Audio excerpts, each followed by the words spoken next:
하나님이 주시는 오늘의 말씀은 요한복음 1장 1절에서 4절입니다.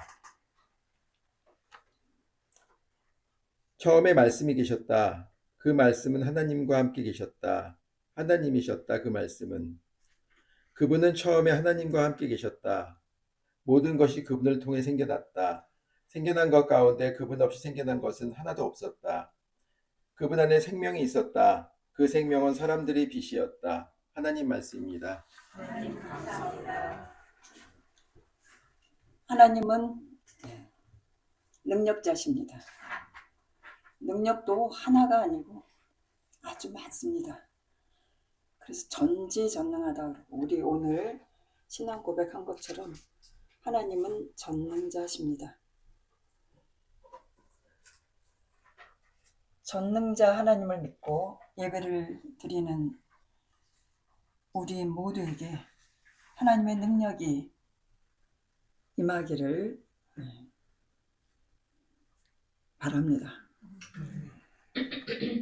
요한복음 서원이라고 하는데요. 1장 1절부터 4절까지 말씀을 가지고 우리 삶에 있어서 말의 힘이 얼마나 강력한지 성찰해 보고자 합니다. 말이란 여러분 혹시 요새 우리나라에서 한국 교인들이 성서 원어 읽는 게 유행이 돼가고 있던데요. 여러분도 좀 친숙하십니까? 헬라어로 로고스라고 합니다. 요한복음 저자, 여기 전공자도 있는데 제가 잘못된 텍스트를 정한 것 같아요. 오늘 신학적으로 접근 안 하고 좀 요 텍스트에 집중해서 우리 삶에 적용시켜 보려고 합니다. 이 요한복음 저자는 요 4절 로고스를 찬양하는 얘기입니다. 로고스 찬가라고 하는데요. 요거를 복음서를 쓸 때 맨 앞에 딱 넣습니다. 여러분도 글 쓸 때 내 말을 하기 전에 멋진 말을 먼저 딱 넣고 시작하면은 점수 올라가는 거 아시죠? 그런 거 요한복음 저자도 그렇게 했습니다. 당시에 그 로고스 하면은 엄청난 거였어요. 이거를 제시하고 엄청난 건 뭐냐면은 그렇게 파워가 큰 힘 있는 말의 힘인 거예요. 로고스의 힘인데 전하고 뒤에 가서 이게 바로 예수다 이렇게 나가는 거예요. 1세기 기독교인들은요 당시에 가장 좋은 거 다 예수님께 갖다 붙였어요. 하나님의 아들, 제우스의 아들, 뭐 영주, 무슨 왕 이런 사람들 다 하나님의 아들이라고 했습니다. 최고의 거를 예수님께 붙인 거예요. 또 신적인 인간, 뭐 구세주 이런 것들 다 갖다 붙이고 유대 문화에서는 이제 뭡니까? 메시아, 하나님 마지막 때 와서 하나님을 도와서 세상의 악을 다 도말할 그런 메시아를 기대했는데 이 메시아라는 이름을 또한 예수님께 붙여줍니다. 그래서 이렇게 이런 것들은 다 어떤 존재에 관한 명칭입니다. 이런 걸 붙이는 거는 그런대로 쉬운데 지금 요한복음에서는 이제 로고스라고 하는 개념을 예수님께 붙이는 겁니다. 근데 오늘 우리가 읽은 거는 새번역 아니고 새 한글 성경인데요. 그거는 이미 예수님인 거를 다 아는 분이 이제 인격화해서 말씀이 계셨다 이렇게 해서 존칭으로 번역을 했습니다. 근데 저는 그냥 그대로 하면 그냥 말이 있었다 이렇게 하는 게 제일 멋있는 것 같아요. 근데 그 당시에 이건 아마 그리스 같은데요. 말씀보다 더 이제 그 가치 있는 걸로 여겼던 개념이 하나 있을 것 같습니다. 혹시 여러분 기억하세요? 그 그리스 사람이면 이게 최고다. 그건 그리스 사람만이 아니라 전 세계적으로 다 최고라고 했던 것 같아요. 뭘까요? 두 글자. 한국말로 두 글자. 나올 것 같은데요. 이성도 있어요. S로 시작하는 겁니다. S. 불교도 요걸 찾고요. 우리 할머니들이 다 갖고 있는 거. 그렇죠. 예, 지혜. 그래서 그리스인들이 좋아하는 철학, 필로소피아 그러잖아요. 그 지혜를 찾는, 사랑해서 찾는 거예요. 제가 우리 아이 어렸을 때 무슨 전집을 하나 사줬어요.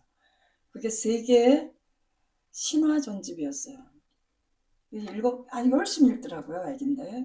저도 좀 봤어요. 그랬더니 인도 신화든 그리스 신화든 페르시아 신화든 어떤 신화든 다 지혜의 문학이더라고요. 다 누구든지 읽으면 들으면 아 그렇구나 하고 동의할 수 있는 말, 이런 게 지혜예요. 근데 지혜가 나오질 않고 여기서 로고스가 나왔어요. 그래서 이게 뭐지? 생각해 보니까 지혜는 뭘로 찾을 수 있겠습니까? 지혜도 말로 찾고 말로 전해요. 그래서 로고스로 쓴 게 아닌가. 지혜 못지않게 로고스도 아주 가치 있는 소중한 개념으로 그리스 사람들은 생각했던 것 같고, 이게 그대로 요한복음 맨 앞부분에 나온 것입니다. 지금 우리 한국 사회는 좀 달라졌습니다. 그런데 제가 학생 때만 해도 이 말하는 거를 좀 폄하했던 것 같아요.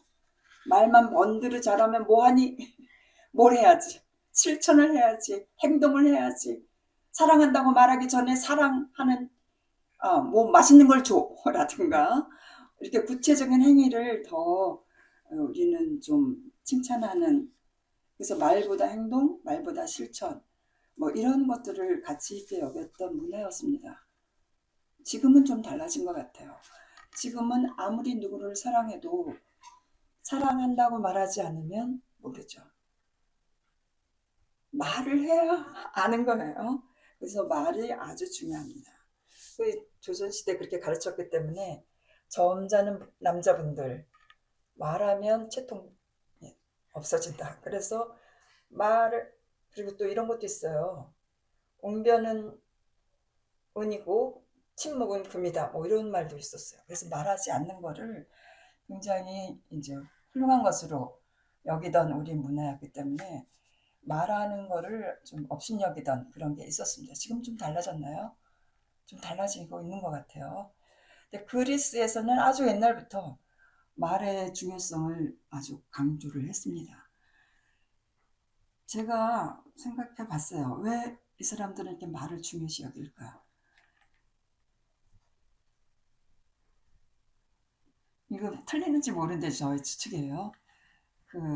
이 히브리 유대인들이 출애굽할 때, 그 BC 1290년인가 뭐 이럴 때라 그래. 13세기예요. 그 비슷한 시기에 이 그리스는 전쟁을 했어요. 트로이 전쟁. 그래가지고 10년을 가서 싸웁니다.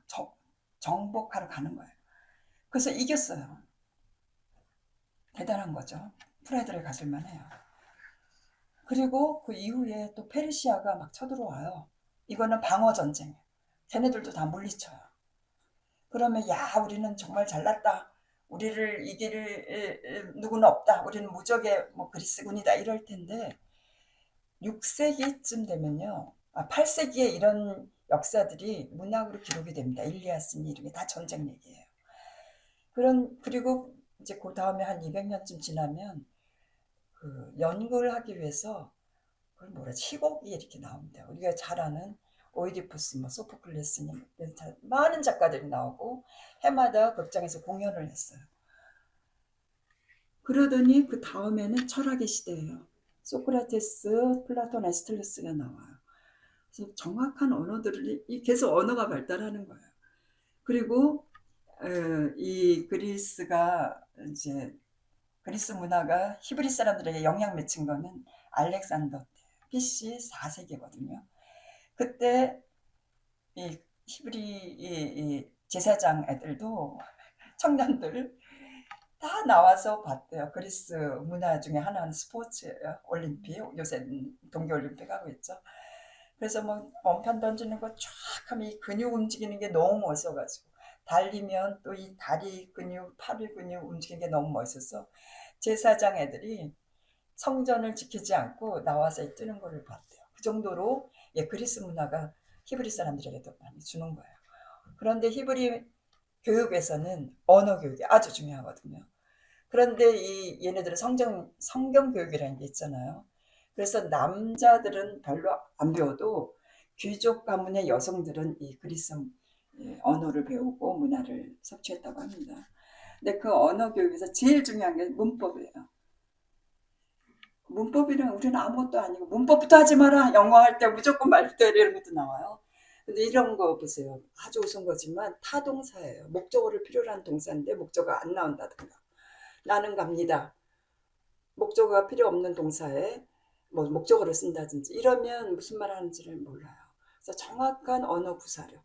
그 다음에 또 언어를 잘 정확히 하면 어떻게 말을 해서 상대방을 나의 의견에 설득당하게 하는가 이거예요. 이거 말싸움이죠 이제는.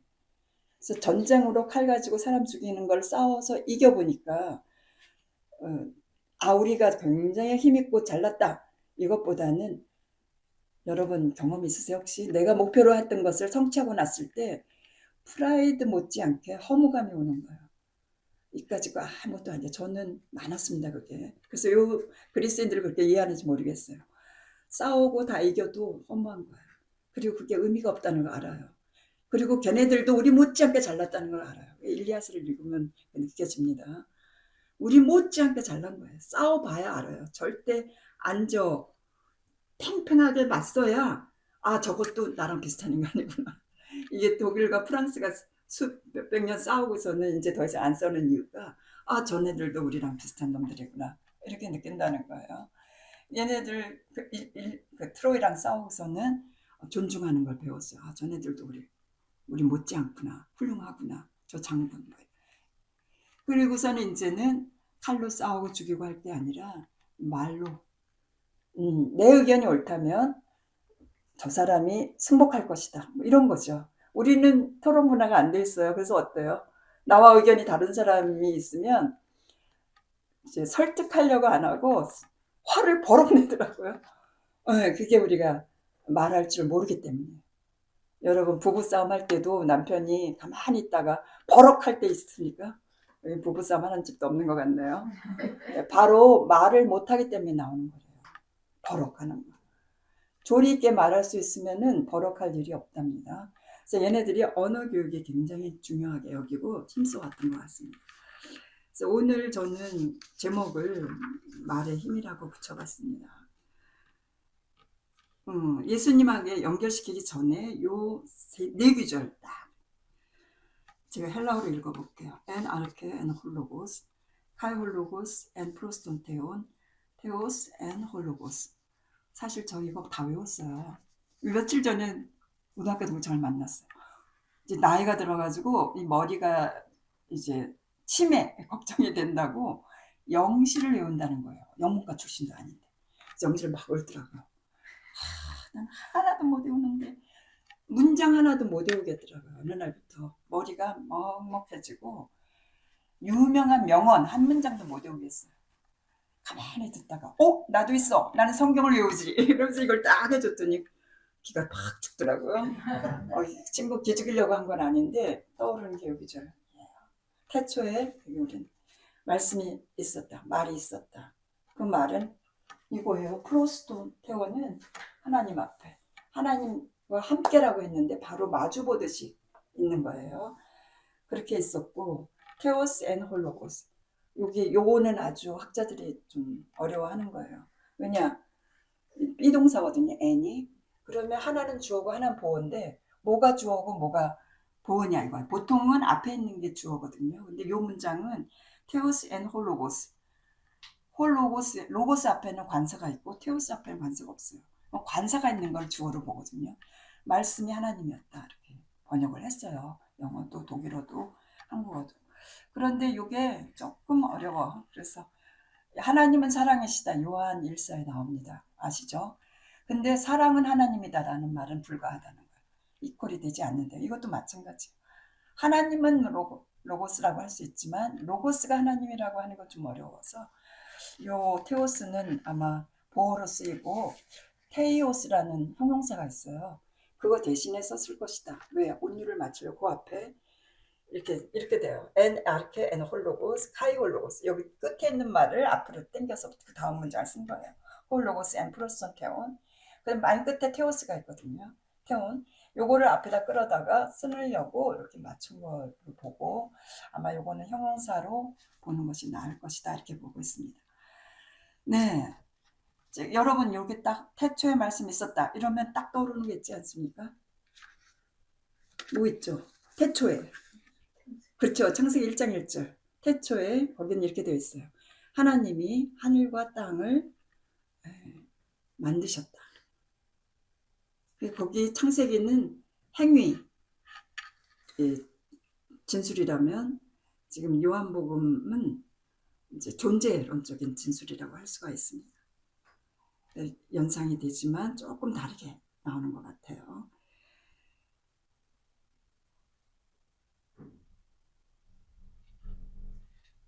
태초에 말씀이 있었다. 뭐 학자들은 이걸 가지고 하지만 전 다 넘어가겠습니다. 제가 말씀드리고 싶은 거는 신학적인 게 아니에요. 자, 그리고 3절에 와서 이게 바로 읽어드린 게 1절과 2절이거든요. 3절에 와서 이런 표현이 나옵니다. 후토스 엔 아르케 프로스톤테온. 이것이 그분은이라고 번역을 했는데 이것이 태초에 하나님과 함께 있었다. 하나님 앞에 있었다. 이건 후토스는 바로 앞에나 로고스를 다시 일종의 이게 뭐죠? 지시대명사예요. 디스예요. 이것이라고 해야 되죠. 이분은 아니 그분은 이렇게 번역을 했어요. 의인화했기 때문에 계시다로 번역을 했기 때문에 누가 번역했는지 모르겠어요. 좀 알고 싶어요. 그 다음 3절이래요. 판타 디 아우투 에게네토. 모든 것이 그를 통하여 이루어졌다. 만들어졌다. 그리고 카이 후르스 아우투 에게네토 우데 헨호 베고는. 그리고 그가 없이는 되어진 것 어떤 것도 하나도 되은 것이 없다. 이렇게 해서 일종의 창조 같은 얘기가 나오죠. 그래서 그 창세기 1장도 어떻게 보면 하나님이 천지를 만드셨다 나오지만 그 3절에 가면 이렇게 나옵니다. 빛이 있으라 하나님 말씀하셨다. 그러니까 빛이 생겼다. 이렇게 나와요. 그러니까 거기서도 보면은 이 하나님이 말씀하지 않으면 하나님 말하지 않으면 아무것도 안 생겨요. 근데 말하면 생기는 거예요. 그래서 저는 요거 하나님과 로고스 관계를 이퀄로 보는 것보다는 하나님의 어떤 창조 행위의 수단으로 로고스가 여기서도 마찬가지입니다. 그거를 통하여 로고스를 통해서 모든 것이 만물이 만들어졌다고 하니까 그래서 약간 수단같이 여겨집니다. 우리 아까도 얘기했지만 우리 한국 사회는 말보다 어떤 행위를 더 우위에 두고 있는 것 같습니다. 그런데 이 기절을 보면 여기 행위가 없어요. 말을 하면 이루어지는 거야. 신적인 힘으로. 하나님만 말씀으로 창조를 일으키는 것이 아니라 저는 인간의 말도 사람의 말도 비슷하다는 생각이 들어요. 이 세상에 존재하는 피조물 중에 언어를 구사하는 존재는 인간밖에 없다고 합니다. 물론 이런 분도 계셨죠. 그분 얼마 전에 돌아가셨는데 구달제인 같은 분은 침팬지였나요? 뭐예요? 맞죠. 그들의 언어를 이해하고 또 뭐 노력하시고 소통도 하시고 했던 분이고 또 고래도 언어를 한대요. 그래서 제가 아는 천재 같은 누집 딸인데 고래 언어를 공부하겠다고 또 미국 유학 갔어요. 뭐 있어요. 그런 분들도 계시지만 일반적으로는 하나님과 인간만이 언어를 구사하는 존재로 이제 대부분의 사람들이 일치하고 있습니다. 그래서 저는 오늘 설교 제목도 말의 힘이라고 이제 붙여봤는데요. 여러분 생각해 보십시오. 여러분이 하는 말 잘 생각해 보세요. 여러분을 누구를 앞에 두고 옆에 두고 괜찮아요. 부부 관계, 부모와 자식 관계 좋아요. 사랑한다고 말하면 어때요? 왠지 뿌듯해지죠. 사랑이 생겨요. 사람을 앞에 두고 미워한다고 해보세요. 정말 미워져요. 미우니까 미웠다고 말하지. 말을 먼저 하니까 미워지는 게 아니다. 이렇게 말씀하신 분이 있어요. 말과 일이 이상하게 같이 간다는 것입니다. 또 저희가 이런 경험도 있는데요. 음식을 먹는데 저는 맛있었어요. 근데 앞에 앉은 어떤 사람이 계속 맛없다고 맛없어서 못 먹겠다 그러더라고요. 저는 너무 맛있게 먹었기 때문에 맛있다 맛있다 이러고 결국은 걔가 남긴 음식을 내가 먹게 줘봐 그랬어요. 먹는데 정말 맛없더라고요. 걔가 계속 저주했는데 맛이 있을 리가 있나요? 맛없다 그러면 맛없어져요. 맛있다 그러면 맛있어집니다. 이게 언어의 힘이라는 거예요. 말의 힘. 사람도 예쁘다 예쁘다 하면 어떻게 돼요? 예뻐지죠. 못생겼다 못생겼다 그러면 못생겼습니다. 절대로 못생겼다는 말 하지 마세요. 사람은 예쁜 것이고 꽃만 예쁜 것이 아닙니다. 사람도 예쁘고 사람은 사랑해야 될 존재이고 음식은 맛있는 것이고 말을 하면 그대로 이루어집니다. 그래서 아주 오래전부터 현인들은 우리에게 말을 조심하라고 주의를 주었습니다. 또 생각해 봤습니다. 말의 힘이 이렇게 막강한데 말이 또 어떤 역할을 하나. 타 존재와 관계 맺음인 것 같아요. 그 창세기 2장에도 보면 하나님이 또 빚어가지고 다 동물이면 뭐 다 데리고 아담에게 옵니다. 아담이 그들에게 이름을 붙여 주었다 그래요. 요거를 창세기를 가지고 시를 썼는지 모르겠는데요. 우리나라 시인 중에 김춘추라는 분이 아시죠? 그 사람이 한 유명한 시가 있어요. 여러분 다 아실 거예요. 내가 그의 이름을 불러주기 전에는 그는 다만 하나의 몸짓에 지나지 않았다. 내가 그의 이름을 불러주었을 때 그는 나에게 와서 꽃이 되었다. 그 다음 연도 되게 멋있어요. 근데 저는 얼마 전에 무슨 뉴스에서 들은 얘기예요. 대구 근처 어디에서 영화배우 했던 분인데 63세인데 자살을 했다는 거예요. 너무 그때 제 나이가 50대 후반인가 됐을 것 같은데 그게 아주 충격적이었어요. 우리나라 자살 왕국인 건 아시죠? 뭐 청소년, 노인, 뭐 그다음에 중장년 할 것 없이 세계 1위인데요, 자살. 근데 그게 수십 년 동안 계속되고 있어요. 그런데 그 대구 그 사람의 유언장에 죽으면서 쓴 거예요. 너무나 외로워서. 이게 같은 나라에 사는 사람으로서 뭔가 느낌이 이상했습니다. 누군가는 저 어디서 너무나 외로워서 자살을 하는데 우리는 각자 살기 바빠서, 그죠? 우리 다 힘들잖아요. 각자 살기 바빠서 이웃의 외로움을 들여다보지 못하고 살아가고 있습니다. 이러한 사실이 너무나 가슴이 아파졌습니다. 만일 누군가가 내가 그의 이름을 불러주었더라면 그리고 그와 관계를 맺었더라면 그 사람은 죽지 않았을 텐데 이런 아쉬움이 남는 거예요. 말로 불러주고 그러면 관계 맺어주고 그 다음에 세 번째로 말은 소통이라는 생각이 들었어요. 물론 혼자 말하는 거 멋있죠. 그 독백. 독일에 있을 때 길을 가는데 누가 멋있는 말을 하고 걸어가는 거예요. 그래서 그게 바로 거기 제가 있던 도시가 작은데도 테아트가 있었어요. 극장이 있었어요. 연극하는 극장에. 아, 연극 배우인가 보다. 지금 공연하기 전에 리허설 하는데 막 외국 가나 보다 이랬어요. 약간 동거예요. 거기는 본 사람이 많아요. 아까 얘기했듯이 혼자 지낸 사람이 많기 때문이에요. 누구하고도 대화를 못하니까 길거리 가면서 떠드는 거죠. 한국도 그런 사람이 많아졌습니다. 이제 소득이 높아질수록 그래지는 것 같아요. 각자 나 살기. 너 없어도 나 산다. 이런 문화가 형성돼서 그런 거 같기도 합니다. 근데 독백도 사실은 그 사람 미친 건데 죽지 않으려고 떠드는 거예요. 길에서라도. 그런데 서로 말하는 건 대화죠. 사람은 무엇인가 말하면서 자기 자신을 표현을 합니다. 무엇을 좋아하는지, 무엇을 싫어하는지, 또 어떤 가치관을 갖고 살고 있는지, 자신의 기호와 관심, 가치관 등을 표현합니다.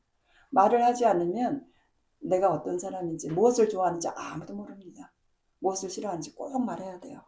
내가 싫어, 그런 건 싫어. 네가 그런 일을 할 때 나는 화가 나.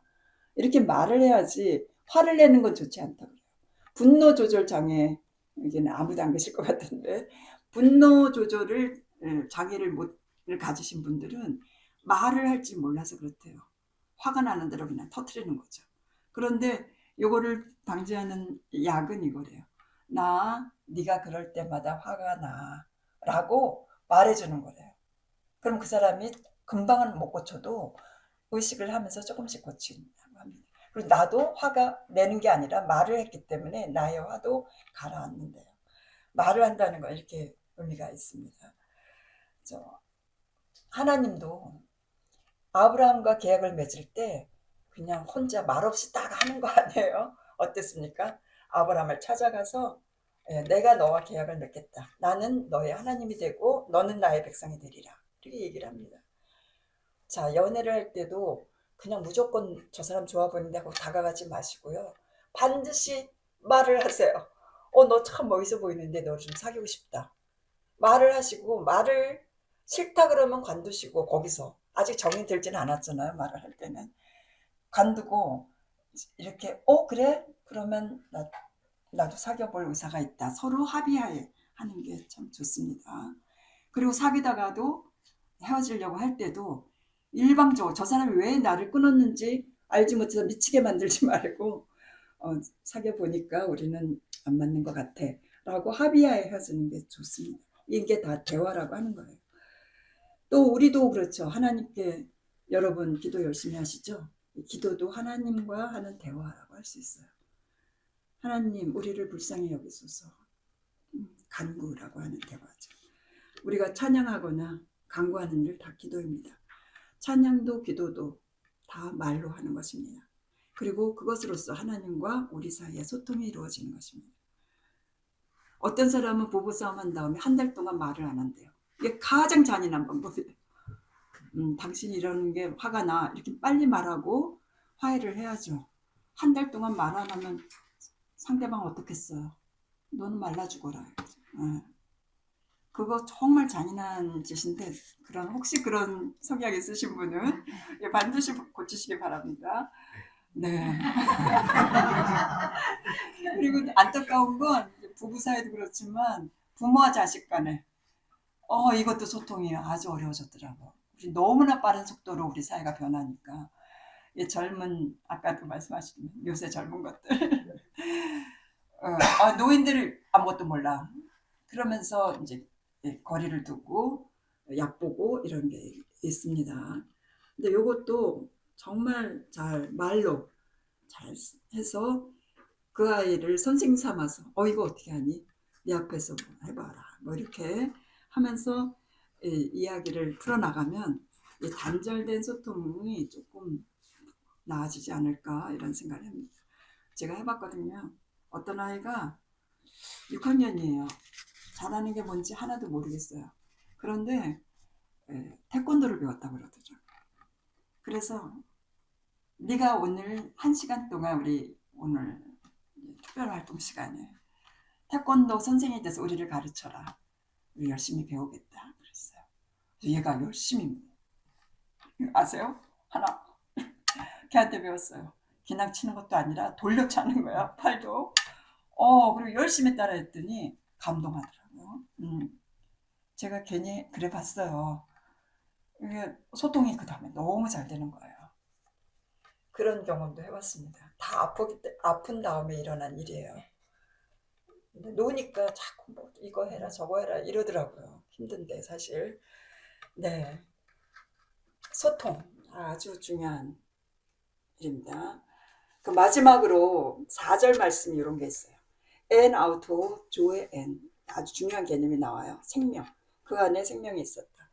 카이헤 조에 and the firstone anthropon. 그 빛은